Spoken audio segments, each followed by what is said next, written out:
കർണാടകയിലെ ഷിരൂരിൽ മണ്ണിടിച്ചിലിൽ കുടുങ്ങിയ അർജുനെ കണ്ടെത്താനുള്ള തെരച്ചിൽ ഊർജിതം. അപകട സ്ഥലത്ത് കനത്ത മഴ പെയ്യുന്നത് രക്ഷാദൌത്യത്തിന് വെല്ലുവിളിയാണ്. GPS പോയിന്റ് കേന്ദ്രീകരിച്ച് റഡാറിന്റെ സഹായത്തോടെ തെരച്ചിൽ നടത്തും. SDRFന്റെ 2 സംഘങ്ങൾ സംഭവസ്ഥലത്തെത്തി. NDRFന്റെ ആന്ധ്രയിൽ നിന്നുള്ള സംഘവും രക്ഷാദൌത്യത്തിൽ പങ്കെടുക്കും. കർണാടക സർക്കാരുമായി നിരന്തരം ബന്ധപ്പെടുന്നുണ്ടെന്ന് ചീഫ് സെക്രട്ടറി V. വേണു അറിയിച്ചു. കേന്ദ്രമന്ത്രി HD. കുമാരസ്വാമി അപകടസ്ഥലം സന്ദർശിക്കും. രക്ഷാപ്രവർത്തനം നടക്കുന്ന മേഖലയിലേക്ക് മാധ്യമങ്ങൾക്ക് പ്രവേശനമില്ല. രക്ഷാദൌത്യം ഏറെ ശ്രമകരമെന്ന് motor vehicle inspector P. Chandrakumar 24-നോട് പറഞ്ഞു. ഇന്നലെ നമ്മൾ റോഡിന്റെ മറ്റേ ഭാഗത്ത് പോയിട്ടുണ്ടായിരുന്നു നമ്മൾ. അപ്പോൾ ഏകദേശം ഒരു 6 മീറ്റർ ഹൈറ്റിൽ മണ്ണുണ്ട്. ഏകദേശം ഒരു 500 മീറ്റർ ലെങ്ത്തിലാണ് മണ്ണ് ഇടിച്ചിട്ടുള്ളത്. ഇപ്പോൾ അതിന് നടുക്കായി വണ്ടി ഉള്ളത്. അതാണ് GPS പ്രകാരം നമ്മൾ നോക്കുമ്പോൾ അങ്ങനെ കാണുന്നത്. ഇപ്പോൾ നമ്മൾ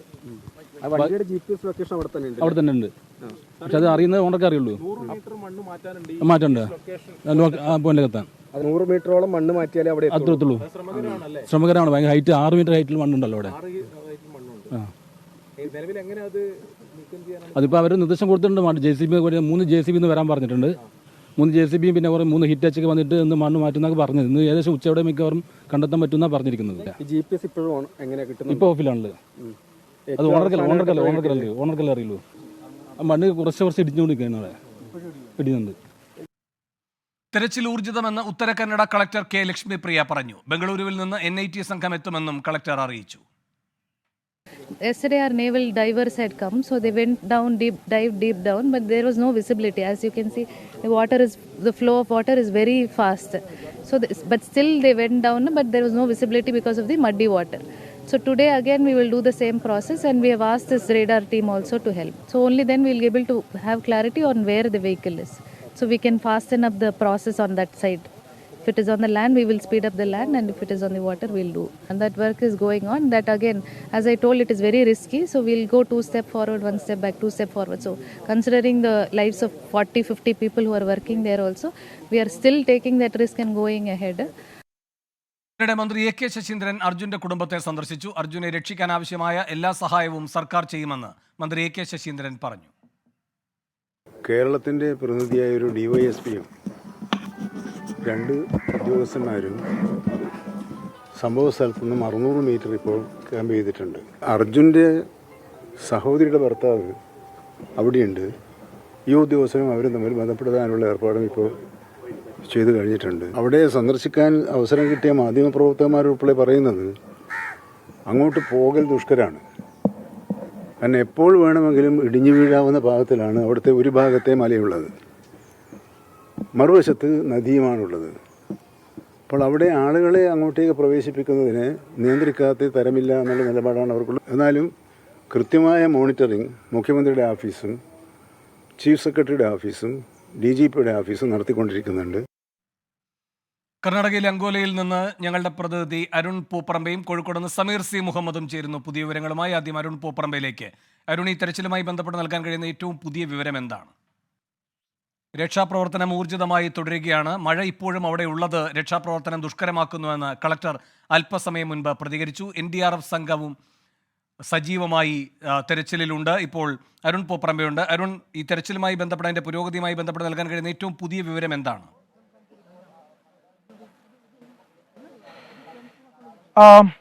വേണു, ഇതിൽ തെരച്ചിൽ ശക്തമായി തന്നെ ഊർജിതമായി പുരോഗമിക്കുന്നു എന്നതാണ് ജില്ലാ പോലീസ് മേധാവിയും ഉത്തര കന്നഡ ജില്ലാ കളക്ടറും അല്പസമയം മുമ്പ് ഈ സ്ഥലം സന്ദർശിച്ച ശേഷം അവർ മാധ്യമങ്ങളോട് പ്രതികരിച്ചത്. പ്രധാനമായും ഇന്ന് നടത്തുന്നത് ഈ റഡാർ ഉപയോഗിച്ചുകൊണ്ടുള്ള ഈ തെരച്ചിലായിരിക്കും. അതുമാത്രമേ നിലവിൽ പ്രായോഗികമാകൂ എന്നതാണ് അവർ പറയുന്നത്. നിലവിൽ ഈ 100 മീറ്ററോളം മണ്ണ് മാറ്റിയാൽ മാത്രമേ, മണ്ണ് നീക്കം ചെയ്താൽ മാത്രമേ ഈ GPS ലൊക്കേഷൻ, നമ്മൾ ഈ ലോറിയുടെ നമുക്ക് ലഭിച്ചിട്ടുള്ള GPS ലൊക്കേഷൻ്റെ പോയിന്റിലേക്ക് എത്താൻ സാധിക്കുകയുള്ളൂ. അതുകൊണ്ട് തന്നെ ആ മണ്ണ് നീക്കം ചെയ്തുകൊണ്ടുള്ള രക്ഷാപ്രവർത്തനം പ്രായോഗികമാകില്ല എന്ന് ഇവർ തന്നെ വിലയിരുത്തിയിട്ടുണ്ട്. അതിനാണ് ഈ റഡാർ സംവിധാനം ഉപയോഗിക്കുന്നത്. അല്പസമയത്തിനകം NIT എന്നുള്ള വിദഗ്ധ സംഘം ഇവിടെ എത്തിച്ചേരും. റഡാറും ആ സമയത്ത് തന്നെ എത്തിച്ച് ആ തെരച്ചിൽ, റഡാർ ഉപയോഗിച്ചുകൊണ്ടുള്ള തെരച്ചിൽ ആരംഭിക്കും എന്നതാണ് നമുക്ക് ലഭിക്കുന്ന വിവരം. എന്തായാലും നിലവിൽ NDRFൻ്റെയും നേവിയുടെയും പോലീസിൻ്റെയും ഒക്കെ വിദഗ്ധ സംഘം സംഘം അവിടെയുണ്ട്.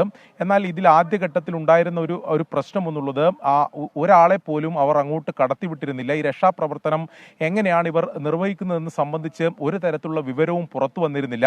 ഞാനിപ്പോൾ നിൽക്കുന്നത് ഈ അപകട സ്ഥലത്തിന്റെ സമീപത്താണ്. പക്ഷേ നമുക്ക് ആ അപകട സ്ഥലത്തേക്ക് നിലവിൽ ഇപ്പോഴും മാധ്യമങ്ങൾക്ക് പ്രവേശനമില്ല. ഇവിടെ പോലീസിന്റെ നിരവധിയായിട്ടുള്ള പോലീസ് സംഘം ഇവിടെ എത്തി അവർ ഈ ബാരിക്കേഡ് തീർത്ത് ഇവിടെ അവർ നമ്മളെ തടഞ്ഞു വെച്ചിരിക്കുകയാണ്. അതിൽ നമുക്ക് അങ്ങോട്ട് പ്രവേശനം ഇവർ അനുവദിക്കുന്നില്ല.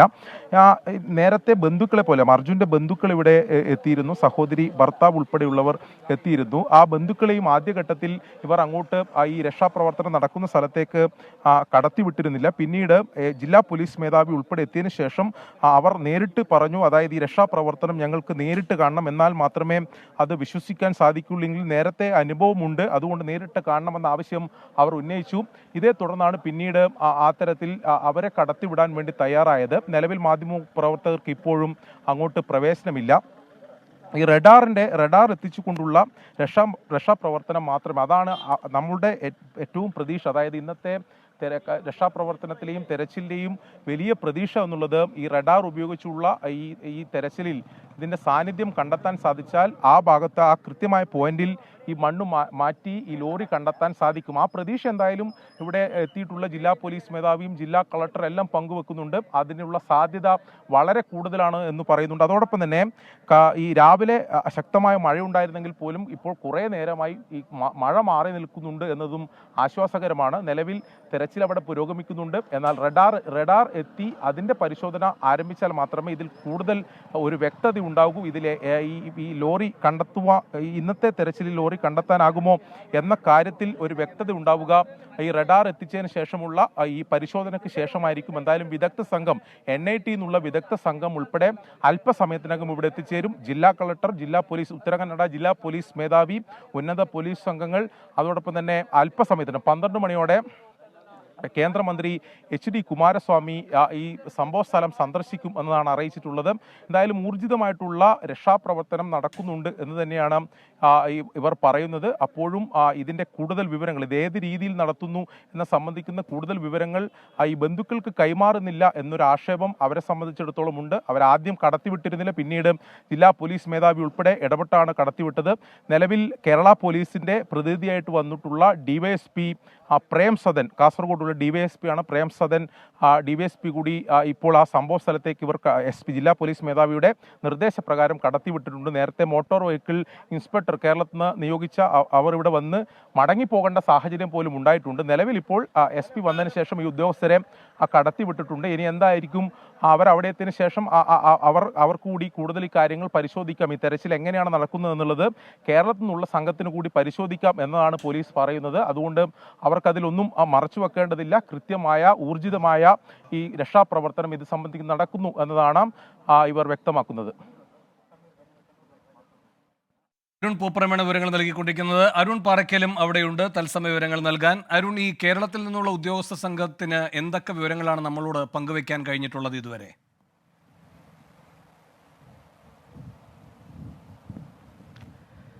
വേണു, ഇപ്പോഴും തെരച്ചിൽ പുരോഗമിക്കുകയാണ്. കേരളത്തിൽ നിന്നുള്ള ഉദ്യോഗസ്ഥ സംഘം രാവിലെ തന്നെ ഇവിടെ എത്തിയിരുന്നു. ആദ്യം 6:15 SDRFിന്റെയും NDRFിന്റെയും സംഘം ഈ പ്രദേശത്തേക്ക്, നമുക്ക് ആ ദൃശ്യങ്ങളിൽ കാണാവുന്നത് പോലെ തന്നെ ഇപ്പോൾ തെരച്ചിൽ രക്ഷാപ്രവർത്തനം ഇപ്പോഴും പുരോഗമിച്ചുകൊണ്ടിരിക്കുകയാണ്. ആ ദൃശ്യങ്ങൾ നമുക്ക് കാണാൻ കഴിയും. അതിൻ്റെ ഒരു ഭീകരാവസ്ഥ, മണ്ണ് എങ്ങനെയാണ് ആ റോട്ടിലേക്ക് വീണിരിക്കുന്നത്. കാർവാർ മംഗലാപുരം റോഡാണ്. തൊട്ടടുത്ത് ഗംഗാവലി നദിയുണ്ട്. ആ നദിയിലേക്കാണ് ഈ മണ്ണ് കുത്തനെ ഇടിഞ്ഞു വീണിരിക്കുന്നത്. ആ കുന്ന് ഇടിഞ്ഞു വീണിരിക്കുന്നത് ആ ദൃശ്യങ്ങൾ തന്നെ നമുക്ക് കാണാൻ സാധിക്കുന്നുണ്ട്. രാവിലെ 6:15 ഈ രക്ഷാപ്രവർത്തക സംഘം SDRFിന്റെയും NDRFിന്റെയും സംഘം ഈ പ്രദേശത്തേക്ക് എത്തിയിരുന്നു. അതിനുശേഷമാണ് കേരളത്തിൽ നിന്നുള്ള ഉദ്യോഗസ്ഥരൊക്കെ തന്നെ എത്തിയത്. എന്തായാലും കേരളത്തിൽ നിന്നുള്ള ഉദ്യോഗസ്ഥർക്ക് ഈ രക്ഷാപ്രവർത്തനം വിലയിരുത്തുന്നതിനുള്ള സൗകര്യങ്ങളൊക്കെ തന്നെ ഒരുക്കിയിട്ടുണ്ട്. ഒന്നും മറച്ചു വെക്കാനില്ല എന്നാണ് ഉത്തരകന്നഡ ജില്ലാ ഭരണകൂടവും അതുപോലെ തന്നെ കർണാടക സർക്കാരും ഒക്കെ പറയുന്നത്. എന്നാൽ രക്ഷാപ്രവർത്തനം ഇപ്പോഴും പുരോഗമിച്ചുകൊണ്ടിരിക്കുകയാണ്. വേണു, നമുക്ക് ആ ദൃശ്യങ്ങളിൽ കാണാവുന്ന പോലെ തന്നെ റഡാർ സംവിധാനമൊക്കെ ഉപയോഗിച്ചുകൊണ്ട് ഇന്നലെ മെറ്റൽ ഡിറ്റക്ടറൊക്കെ ഉപയോഗിച്ചിരുന്നു. പക്ഷേ ആ മണ്ണ് അത്രയും ആഴത്തിലാണ്. ആ മണ്ണ് നമുക്ക് ആ ദൃശ്യങ്ങളിൽ കാണാൻ കഴിയും. അത്രയും ഉയരത്തിൽ മണ്ണ് ഉണ്ട്. അതിനടിയിലാണ് ഈ ഭാരത് ബെൻസിൻ്റെ വാഹനം കിടക്കുന്നത്. അതുകൊണ്ട് തന്നെ ആ വാഹനം ജി പി എസിൻ്റെ ലൊക്കേഷൻ തിരിച്ചറിഞ്ഞിരുന്നു. പക്ഷേ ആ വാഹനത്തിനടുത്തേക്ക് എത്തുന്നതിന് അതിന് ഇപ്പോഴും പരിമിതികളുണ്ട്. അതിനിപ്പോഴും സാധിച്ചിട്ടില്ല എന്നാണ് നമുക്ക് മനസ്സിലാക്കാൻ സാധിക്കുന്നത്. ഇപ്പോഴും ഹിറ്റാച്ചിയും JCB ഒക്കെ ഉപയോഗിച്ചുകൊണ്ട് രക്ഷാപ്രവർത്തക സംഘം ആ വാഹനത്തിനടുത്തേക്ക് എത്താനുള്ള സാധ്യത പരിശോധിച്ചുകൊണ്ടിരിക്കുകയാണ്. ഈ മണ്ണ് നീക്കിക്കൊണ്ടിരിക്കുകയാണ്. ഇപ്പോൾ കാലാവസ്ഥ കുറച്ച് അനുകൂല സാഹചര്യം നിലനിൽക്കുന്നു. കാലാവസ്ഥ അനുകൂലമായി തന്നെയാണ് നിലനിൽക്കുന്നത്. ഇന്ന് രാവിലെ ശക്തമായ മഴയ്ക്കുള്ള സാധ്യതകളൊക്കെ തന്നെ ഉണ്ടായിരുന്നു. പക്ഷേ ഇപ്പോൾ വെളിച്ചമുണ്ട്, ആകാശമൊക്കെ തെളിഞ്ഞിരിക്കുന്നു. നല്ലൊരു അന്തരീക്ഷമാണ് ഇപ്പോഴുള്ളത്. ശക്തമായ കാറ്റും മഴയും ഒന്നും ഇപ്പോഴില്ല എന്ന് വേണം പറയാൻ. എന്തായാലും ആ സാഹചര്യം മുതലെടുത്തുകൊണ്ട്, അനുകൂല സാഹചര്യം മുതലെടുത്തുകൊണ്ട് ഈ വാഹനത്തിനടുത്തേക്ക് എത്താനുള്ള സാധ്യതകളാണ് ഇപ്പോൾ ഈ രക്ഷാപ്രവർത്തക സംഘം പരിശോധിക്കുന്നത്. ഈ മറ്റ് യന്ത്രങ്ങളൊക്കെ ഉപയോഗിച്ചുകൊണ്ട് ഈ മണ്ണ് അവിടെ നിന്ന് നീക്കം ചെയ്യാനുള്ള ശ്രമം ഇപ്പോഴും നടന്നുകൊണ്ടിരിക്കുകയാണ്. അത്രത്തോളം ആഴത്തിൽ നമുക്ക് ആ ഭീകരാവസ്ഥ, ആ ദൃശ്യങ്ങൾ കാണാൻ സാധിക്കും. അത്രത്തോളം ആഴത്തിലാണ് ഈ വാഹനം കിടക്കുന്നതെന്ന് വേണം മനസ്സിലാക്കാൻ. ആ ഉയരത്തിൽ നിന്ന്, അത്ര ഉയരത്തിൽ ഈ മണ്ണ് ഇപ്പോഴും കുന്നുകൂടി കിടക്കുകയാണ്. രണ്ട് സൈഡിൽ നിന്ന് ഈ മണ്ണ് നീക്കം ചെയ്ത രക്ഷാപ്രവർത്തക സംഘം അടുത്തേക്ക് എത്തുന്ന സമയത്ത് ഈ മണ്ണ് ഊർന്ന് താഴേക്ക് ഇറങ്ങുന്ന ഒരു സാഹചര്യം വീണ്ടും വീണ്ടും ഉണ്ടായിക്കൊണ്ടിരിക്കുകയാണ്. അതുകൊണ്ട് തന്നെ റഡാർ സംവിധാനമൊക്കെ ഉപയോഗിച്ചുകൊണ്ട് അതിന് മുകളിൽ, അതായത് ഈ വാഹനത്തിൻ്റെ ലൊക്കേഷൻ കൃത്യമായി കണ്ടുപിടിച്ച് അവിടെ എന്തെങ്കിലും സമീപനം എന്തെങ്കിലും ചെയ്യാൻ കഴിയുമോ എന്നൊരു കാര്യമാണ് ഇപ്പോൾ പ്രധാനമായും രക്ഷാപ്രവർത്തന സംഘം നോക്കുന്നത്. NDRFിൻ്റെയും അതുപോലെ തന്നെ നാവികസേനയുടെയും SDRFിൻ്റെയും ഫയർഫോഴ്സിൻ്റെയും പോലീസിൻ്റെയും ഒക്കെ സംഘം ഇപ്പോഴും ഇവിടെയുണ്ട്. ആ നദിയിൽ, ഗംഗാവലി നദിയാണ്, ആ നദിയിലും ഇപ്പോഴും തെരച്ചിൽ നടത്തിക്കൊണ്ടിരിക്കുന്നത്. ഈ ഭാരത് ബെൻസിൻ്റെ ലോറിയും അർജുനെയും കൂടാതെ മറ്റാരെങ്കിലും ഇവിടെ അകപ്പെട്ട് കിടക്കുന്നുണ്ടോ എന്ന കാര്യം പോലും ഉദ്യോഗസ്ഥരും അതുപോലെ തന്നെ രക്ഷാപ്രവർത്തന സംഘവും പരിശോധിച്ചുകൊണ്ടിരിക്കുകയാണ്. നദിയിൽ നമുക്ക് തെരച്ചിലിൻ്റെ ദൃശ്യങ്ങളൊക്കെ തന്നെ നമുക്ക് കാണാൻ സാധിക്കുന്നുണ്ട്. ബോട്ട് ഉപയോഗിച്ചുകൊണ്ട് നദിയിൽ ഇപ്പോഴും നാവികസേന അംഗങ്ങൾ, സ്കൂബ ടീം തെരച്ചിൽ തുടർന്നുകൊണ്ടിരിക്കുകയാണ്. ആ തെരച്ചിൽ ഇപ്പോഴും തുടർന്നുകൊണ്ടിരിക്കുന്ന ഒരു കാഴ്ചയാണ് നമുക്ക് കാണാൻ സാധിക്കുന്നത്. എന്തായാലും വളരെയധികം മണ്ണ് അതിന് മുകളിൽ, വാഹനത്തിന് മുകളിലുണ്ട്. ആ മണ്ണ് നീക്കം ചെയ്യാനുള്ള ഒരു ശ്രമമാണ് ഇപ്പോൾ നടത്തുന്നത്. ശ്രമകരമായ ദൗത്യമാണ്. കാലാവസ്ഥ അനുകൂലമായി തന്നെ നിലനിൽക്കുന്നു. ഇപ്പോൾ ശക്തമായ മഴയും മറ്റ് കാറ്റോ ഒന്നുമില്ല. അതുകൊണ്ട് തന്നെ ഇന്ന് ഉച്ചയോട് തന്നെ ഈ ലോറിക്കടുത്തേക്ക്, അതായത് ഈ ഭാരത് ബെൻസിൻ്റെ വാഹനത്തിനടുത്തേക്ക് എത്താനുള്ള ഒരു ശ്രമമാണ് ഇപ്പോൾ നിലവിൽ രക്ഷാപ്രവർത്തക സംഘം നടത്തിക്കൊണ്ടിരിക്കുന്നത്. വേണു, അരുൺ, ഈ റഡാർ ഉപയോഗിച്ചുള്ള പരിശോധന അതിലേക്ക് എപ്പോഴാണ് കടക്കുക?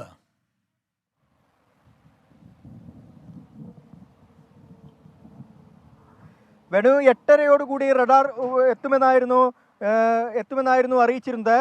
എന്തായാലും അത് ഉടൻ എത്തിക്കഴിഞ്ഞാൽ, റഡാർ എത്തിയതിന് ശേഷം മാത്രമേ ഇനി കൃത്യമായൊരു കാര്യം, അതായത് ഈ ലോറി, ഭാരത് ബെൻസിൻ്റെ ഈ ലോറി ഈ മണ്ണിനടിയിൽ ഏതു ഭാഗത്താണ് ഉള്ളത് എന്നതിനെക്കുറിച്ചുള്ള ഒരു കൃത്യമായ ലൊക്കേഷൻ ഉദ്യോഗസ്ഥർക്ക് കണ്ടെത്താൻ സാധിക്കൂ.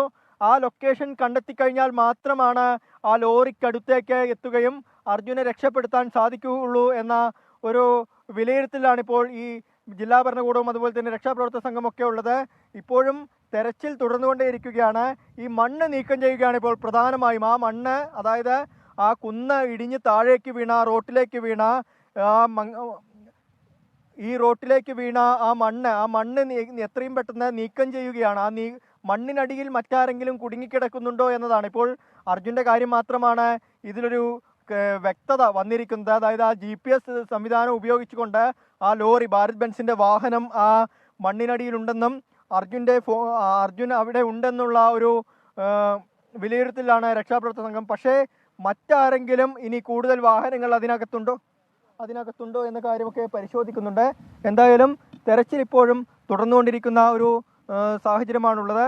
മുകളിലേക്ക്, അതായത് ഈ അരുൺ പാറയ്ക്കലാണ് വിവരങ്ങൾ നൽകിക്കൊണ്ടിരിക്കുന്നത്. ഷിരൂരിൽ നിന്നുള്ള തത്സമയ ദൃശ്യങ്ങളും വിവരങ്ങളുമാണ് പ്രേക്ഷകർ കണ്ടുകൊണ്ടിരിക്കുന്നത്. അവിടെ 6:15 മുതൽ രക്ഷാദൗത്യം പുരോഗമിക്കുകയാണ്. പക്ഷേ റഡാർ സംവിധാനം വന്നതിന് ശേഷമേ അർജുനെ കണ്ടെത്താനുള്ള രക്ഷാപ്രവർത്തനത്തിൽ കാര്യക്ഷമമായ പുരോഗതി ഉണ്ടാകൂ. വിവരങ്ങൾ നൽകിക്കൊണ്ടിരിക്കുകയാണ് അരുൺ പൂപ്പറമ്പയും അരുൺ പാറയ്ക്കലും.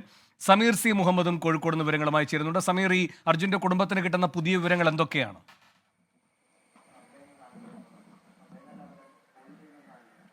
വേണു, രാവിലെ മുതൽ റഡാർ ഉപയോഗിച്ചുകൊണ്ടുള്ള വിശദമായിട്ടുള്ള പരിശോധന നടത്തും എന്നുള്ള വിവരമായിരുന്നു ഇന്നലെ രാത്രി അവർക്ക് ലഭിച്ചത്. എന്നാൽ ഇതുവരെയും അത് അത്തരത്തിലുള്ള പ്രവർത്തനങ്ങളൊന്നും തന്നെ ഉണ്ടായിട്ടില്ല എന്നുള്ളത് വളരെ ദുഃഖത്തോടു കൂടിയാണ് അവർ നമ്മോട് പങ്കുവെക്കുന്നത്. എന്നാലും അവിടെ ഇപ്പോൾ നല്ല കാലാവസ്ഥയാവുന്നു എന്നുള്ള കാര്യം അവിടുന്ന് വ്യക്തമാക്കുന്നുണ്ട്. ഇപ്പോൾ അർജുൻ്റെ സഹോദരനും അതുപോലെ തന്നെ അദ്ദേഹത്തിൻ്റെ അളിയൻ ആയിട്ടുള്ള ജിതിനും അവിടെ ഉണ്ട്. ജിതിന് നേരത്തെ അങ്ങോട്ട് കടന്നു പോകാൻ കഴിഞ്ഞിരുന്നില്ല. പക്ഷേ ഇപ്പോൾ മന്ത്രി AK ശശീന്ദ്രൻ ഉൾപ്പെടെയുള്ളവർ ബന്ധപ്പെടുകയും DGPയുമായി സംസാരിച്ചു, അതുപോലെ കർണാടക സർക്കാരുമായി സംസാരിച്ചു. അതിനൊടുവിൽ ഇപ്പോൾ അവരെ അങ്ങോട്ട് കടത്തിവിടാനുള്ള ഒരു അനുമതി ലഭ്യമായിട്ടുണ്ട്. അതുകൊണ്ട് തന്നെ കൂടുതൽ വിവരങ്ങൾ ഇനി ജിതിൻ മുഖാന്തരം ഈ കുടുംബത്തിലേക്ക് എത്തും. നേരത്തെ അറിയിച്ചതനുസരിച്ച് ഇതുവരെയും അവിടെ റഡാർ എത്തിയിട്ടില്ല എന്നും അതുകൊണ്ട് തന്നെ വിശദമായിട്ടുള്ള പരിശോധന സാധ്യമായിട്ടില്ല എന്നുള്ള കാര്യവുമാണ്. എന്തായാലും ഇപ്പോൾ കാലാവസ്ഥ അനുകൂലമാണ്, അതുകൊണ്ട് തന്നെ നല്ല രീതിയിലുള്ള തെരച്ചിൽ നടത്തും എന്നുള്ള അറിയിപ്പ് അവിടെ നിന്നുള്ള ഉദ്യോഗസ്ഥർ ജിതിനെ അറിയിച്ചിട്ടുണ്ട്. ജിതിൻ അക്കാര്യം വീട്ടിലും അറിയിച്ചിട്ടുണ്ട്. വലിയ ഒരു പ്രതീക്ഷയോട് കൂടെ തന്നെയാണ് കുടുംബം മുന്നോട്ട് പോകുന്നത്. ഇപ്പോൾ അപകടം നടന്നിട്ട് 5 ദിവസം ആകുന്നു. അതുകൊണ്ട് തന്നെ വലിയൊരു ആശങ്ക ഈ കുടുംബത്തിനുണ്ട്. കഴിഞ്ഞ ദിവസങ്ങളിൽ ഈ GPS ലൊക്കേഷൻ ഉൾപ്പെടെ കണ്ടെത്തിയതും അതുപോലെ ഫോണിൻ്റെ സൈബർ സെല്ലിൻ്റെ സഹായത്തോടെ ഫോണിൻ്റെ റിങ് ചെയ്യുന്നത് ഉൾപ്പെടെയുള്ള കാര്യങ്ങൾ കണ്ടെത്തു. ഫോണിൻ്റെ ലൊക്കേഷൻ ഉൾപ്പെടെ തിരിച്ചറിയാൻ കഴിഞ്ഞതൊക്കെ അത്തരം കാര്യങ്ങളെല്ലാം തന്നെ വളരെ അനുകൂലമായ ഘടകങ്ങളാണ്. കാലാവസ്ഥ കൂടുതൽ അനുകൂലമാകുന്ന മുറയ്ക്ക് വളരെ വേഗത്തിൽ ജിതിൻ അകപ്പെട്ടിട്ടുള്ള ആ മണ്ണ് മാറ്റിക്കൊണ്ട് ലോറിക്കടുക്കിലേക്ക് എത്താൻ കഴിയുമെന്നും ജിതിന് ഒരു വിധത്തിലുമുള്ള ആപത്തുമില്ലാതെ അർജുനെ ഒരു വിധത്തിലുമുള്ള അപകടവുമില്ലാതെ അർജുനെ വളരെ വേഗത്തിൽ നാട്ടിലേക്ക് എത്തിക്കാൻ കഴിയും എന്നുള്ള ഒരു ശുഭപ്രതീക്ഷയാണ് ഈ കുടുംബം വെച്ച് പുലർത്തുന്നത്. ഒപ്പം തന്നെ മന്ത്രി AK ശശീന്ദ്രൻ അല്പസമയം മുമ്പ് ഈ കുടുംബത്തെ സന്ദർശിച്ചിരുന്നു. ആവശ്യമായിട്ടുള്ള എല്ലാ ക്രമീകരണങ്ങളും സർക്കാർ നൽകുന്നുണ്ട്. അവിടെ ഇതുമായി ബന്ധപ്പെട്ട കാര്യങ്ങൾ വിശദമായി കൊണ്ട് മോണിറ്റർ ചെയ്യുന്നതിനും ആവശ്യമായിട്ടുള്ള നിർദ്ദേശങ്ങൾ കേരള സർക്കാരിനെയും അതുപോലെ ആവശ്യമെങ്കിൽ കർണാടക സർക്കാരിനെയും ഇതിൻ്റെ വിശദാംശങ്ങൾ നൽകുന്നതിന് വേണ്ടിക്കൊണ്ട് 3 ഉദ്യോഗസ്ഥരെയാണ് പോലീസ് ഡിപ്പാർട്ട്മെന്റിൽ നിന്ന് നിയോഗിച്ചിരിക്കുന്നത്. കാസർഗോഡ് DYSPയും മറ്റ് 2 പോലീസ് ഉദ്യോഗസ്ഥരും. ഇവർ അപ്പോൾ തന്നെ മുഖ്യമന്ത്രിയുടെ ഓഫീസിലേക്ക് ഓരോ മണിക്കൂർ ഇടപെട്ടുകൊണ്ട് അതുമായി ബന്ധപ്പെട്ടുള്ള പ്രവർത്തനങ്ങളെ ഏകോപിപ്പിക്കുന്നു. ഒപ്പം തന്നെ അതുമായി ബന്ധപ്പെട്ട വിവരങ്ങൾ മുഖ്യമന്ത്രിയുടെ ഓഫീസിലേക്ക് അറിയിക്കുന്നുമുണ്ട്. അതുമായി ബന്ധപ്പെട്ട് ചീഫ് സെക്രട്ടറിയും ആവശ്യമായിട്ടുള്ള ക്രമീകരണങ്ങൾ നടത്തുന്നു. ഇത്തരത്തിലുള്ള നടപടികളെല്ലാം തന്നെ പുരോഗമിക്കുന്നുണ്ട്. അതുകൊണ്ട് തന്നെ ആശങ്കപ്പെടേണ്ട സാഹചര്യമില്ല എന്നും ഈ കുടുംബം വിവിധ തരത്തിലുള്ള പരാതികൾ ഉന്നയിക്കുന്നുണ്ട്. ഇപ്പോൾ നമുക്ക് ആ പരാതിയല്ല പരിശോധിക്കേണ്ടത്, ഇപ്പോൾ അർജുൻ്റെ ജീവൻ എത്രമാത്രം വിലപ്പെട്ടതാണ്. അതുകൊണ്ട് തന്നെ നമുക്കത് രക്ഷിച്ചെടുക്കാനുള്ള ശ്രമങ്ങളാണ് ഉണ്ടാകേണ്ടത് എന്നാണ് മന്ത്രി AK ശശീന്ദ്രൻ പറഞ്ഞത്. എന്തായാലും കുടുംബം വലിയ പ്രതീക്ഷയോടുകൂടി തന്നെയാണ് 5 ദിവസം നീണ്ടു നിൽക്കുന്നു എന്നുള്ള ഒരു ആശങ്ക പങ്കുവെക്കുന്നു. എന്നാൽ അവിടെ ദ്രുതഗതിയിലുള്ള പ്രവർത്തനങ്ങൾ സജീവമാകും എന്നുള്ള ഒരു പ്രതീക്ഷയും ഇനിയിപ്പോൾ റഡാർ ഉൾപ്പെടെ എത്തുമ്പോൾ നല്ല രീതിയിലുള്ള തെരച്ചിലുണ്ടാകും. അർജുനെ ഒരു വിധത്തിലുമുള്ള ആപത്തുമില്ലാതെ തന്നെ തിരിച്ചെടുക്കാൻ കഴിയും. അവൻ നല്ല ആരോഗ്യവാനായിക്കൊണ്ട് കുടുംബത്തിലേക്ക് മടങ്ങി വരും എന്നുള്ള ആ ഒരു പ്രതീക്ഷയിലാണ് ഈ കുടുംബം. എന്തായാലും നാടും ഈ കുടുംബാംഗങ്ങളും നമ്മൾ ഓരോരുത്തരും അതിനുവേണ്ടിയുള്ള പ്രാർത്ഥനയിലാണ്. വേണു. ശരി, സമീർ സി മുഹമ്മദാണ് അർജുൻ്റെ കോഴിക്കോട്ടെ വീട്ടിന് മുന്നിൽ നിന്ന് ചേർന്നത് വിവരങ്ങളുമായി.